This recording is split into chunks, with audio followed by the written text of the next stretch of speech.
దేవుడు తనను తాను మనకెందుకు వెల్లడించుచున్నారు?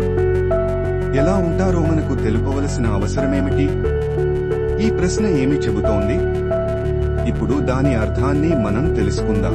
మనిషి తనకున్న వివేచన ద్వారా, విచక్షణ జ్ఞానం ద్వారా దేవుడు ఉన్నారన్న సత్యాన్ని తెలుసుకోగలుగుతాడు గాని దేవుడు నిజంగా ఎలా ఉంటారో, ఆయన స్వరూప స్వభావాలు ఎలా ఉంటాయో తెలుసుకోలేడు.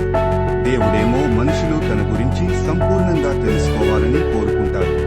అందుచేతనే ఆయన తనను తాను వెల్లడించుకున్నారు.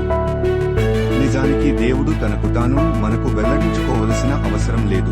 కాని దేవుడు ప్రేమ స్వరూపుడు కనుక ప్రేమతోనే తనను తాను మనకు ఎరుకపరుచుకున్నారు.